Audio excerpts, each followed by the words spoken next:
मैंने आपको मैनेजमेंट और उसके फीचर्स बताए थे। I hope you understand well. आज हम कंटिन्यू करते हैं ऑब्जेक्टिव ऑफ मैनेजमेंट से।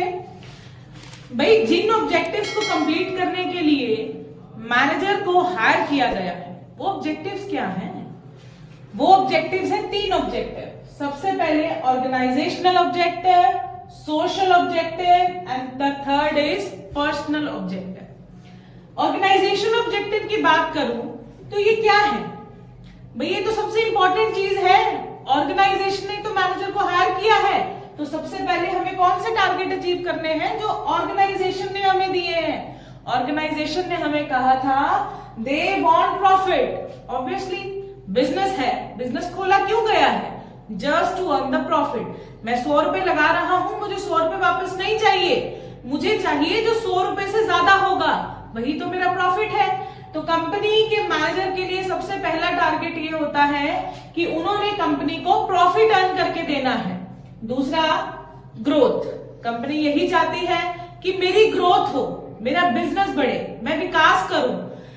इस साल मैंने 1 लाख रुपए प्रॉफिट कमाया, अगले साल मैं 2 लाख कमाऊं, फिर मैं 5 लाख कमाऊं, मैं 10 लाख कमाऊं, ताकि मेरा business step by step growth करे। The third is survival. भाई, कोई बिजनेस खोलता है 1 साल के लिए, 2 साल के लिए नहीं। एक बिजनेसमैन ने बिजनेस सेटअप करा, उसने इतना खर्चा करा, इतना अरेंजमेंट करा, इसलिए कि वो ये चाहता है कि मेरा बिजनेस लंबे समय तक चलता रहे, मेरा बिजनेस लॉन्ग टर्म तक सरवाइव करे। अभी लॉन्ग टर्म तक कैसे सरवाइव करेगा, ये डिपेंड करता है कंपनी के प्रॉफिट पे। तो दीज 3 आर द ऑब्जेक्टिव जो ऑर्गेनाइजेशन ने दिए हैं मैनेजर को। तो सबसे पहले मैनेजर को ये तीनों को अचीव करना है। उसके बाद आते हैं सोशल ऑब्जेक्टिव, ये कंप्लीट करने हैं। भाई, मुझे कंपनी में रखा गया है, कंपनी के टारगेट्स तो अचीव करूं, लेकिन इनके टारगेट्स क्यों अचीव करूं? बिल्कुल, इनको तो पहले ध्यान में रखना है। आप सभी जानते हो कि business is a part of society. Whatever product and services business produce, वो किसको देनी है? इसी सोसाइटी को देनी है। जो मेरी कंपनी के अंदर काम कर रहे हैं वो भी इसी सोसाइटी से आए हैं। तो क्या मेरा फर्ज नहीं बनता इनके ऑब्जेक्टिव्स कंप्लीट करना? बिल्कुल बनता है। अगर मैं इनके बारे में नहीं सोचूंगा तो ये मेरे बारे में क्यों सोचेंगे? तो नेक्स्ट ऑब्जेक्टिव मुझे करने हैं सोशल ऑब्जेक्टिव। सोशल ऑब्जेक्टिव में आता है मेरी सोसाइटी एक्सपेक्ट करती है कि अगर हमारे आसपास कोई बिजनेस खुल रहा है तो वो हमें एम्प्लॉयमेंट अपॉर्चुनिटी दे, हमें रोजगार के अवसर प्रदान करे, हमें एम्प्लॉयमेंट जनरेट करवा के दे। दूसरा, not to pollute an environment. हम एक बिजनेस से यही एक्सपेक्ट करते हैं कि भाई ठीक है, हमारी सोसाइटी में आप बिजनेस करो, अच्छी बात है, हमें रोजगार मिलेगा, हमें नौकरियां मिलेगी, लेकिन हमारे एनवायरमेंट के साथ कोई भी खिलवाड़ नहीं होना चाहिए। आप इस तरह से काम करो, इस तरह की टेक्नोलॉजी इस्तेमाल करो कि जिससे हमारे एनवायरमेंट को किसी भी तरह का कोई नुकसान ना हो। और हम ये भी एक्सपेक्ट करते हैं कि हमारा स्टैंडर्ड ऑफ लिविंग बढ़े। जिस एरिया में हम अपना बिजनेस स्टार्ट करें, उस एरिया के रख रखाव, उसकी मेंटेनेंस, उसकी साफ सफाई और उसकी डेवलपमेंट की रिस्पॉन्सिबिलिटी उस ऑर्गेनाइजेशन को लेनी चाहिए जो ऑर्गेनाइजेशन अपना बिजनेस वहां पर सेट करे।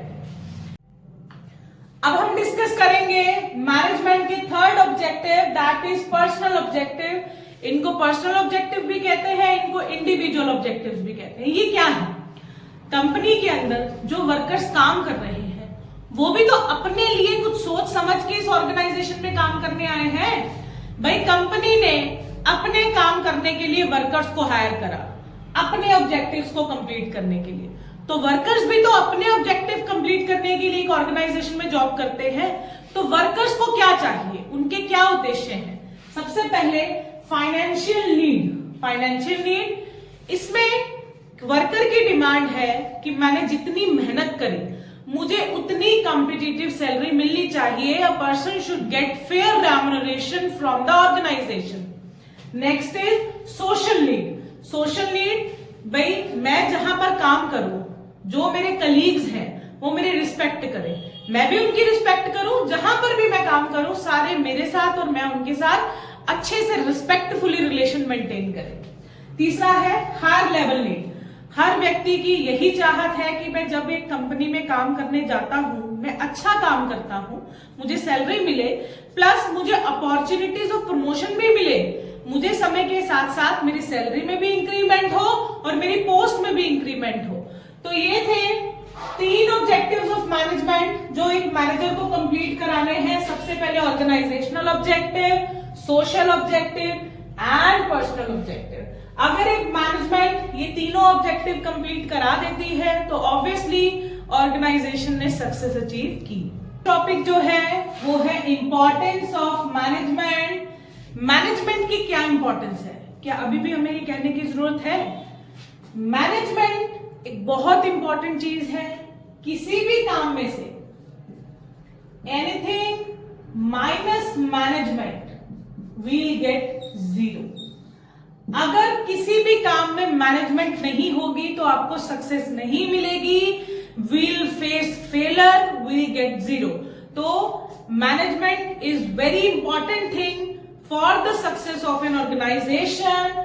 अब ये इसके 5 पॉइंट्स हैं, we will discuss this. Management helps in achieving group goals.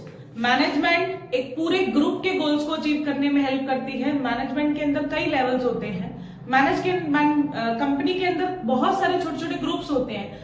Her group अपने टारगेट्स लेके एक जॉब करने आता है और मैनेजमेंट को each and every individual as well as पूरे ग्रुप के टारगेट अचीव करने हैं। Management increases efficiency. ये भी बात बिल्कुल ठीक है। मैंने आपको बताया था कि मैनेजमेंट जो है वो इस चीज पर ध्यान रखती है कि हमने रिसोर्सेज की मिनिमम वेस्टेज करनी है, हमने maximum optimum utilization of resources करना है और उनकी वेस्टेज नहीं करनी। Management create dynamic environment. I have discuss this point in my earliest video कि मैनेजमेंट एक डायनामिक एनवायरनमेंट क्रिएट करती है, क्योंकि मैनेजमेंट ही है जो कंपनी को ये बताती है और चलाती भी है कि हमें बदलते समय के साथ बदलना होगा, क्योंकि हमारे कस्टमर की रिक्वायरमेंट बदल गई है। It helps in achieving personal objective. अभी मैंने ये भी बताया था ऑब्जेक्टिव्स ऑफ मैनेजमेंट के दौरान कि कंपनी को पर्सनल ऑब्जेक्टिव भी कंप्लीट कराने हैं। जितने भी इंडिविजुअल्स मेरी कंपनी में है, मुझे उनके टारगेट भी कंप्लीट कराने हैं। It helps in the development of society. हमने ये भी डिस्कस किया था कि मैनेजमेंट सोसाइटी को बहुत तरीके से सर्व करती है, उनको एम्प्लॉयमेंट अपॉर्चुनिटी देती है, अपना स्टैंडर्ड ऑफ लिविंग अटेन करने में उनकी हेल्प करती है, एनवायरमेंट को पोल्यूट ना किया जाए इस तरफ भी ध्यान देती है। तो these are the points which tells us that management is very important for the success of an organisation. So students, आज के लिए इतना ही। Further we will continue in the next class. जय हिंद, जय भारत।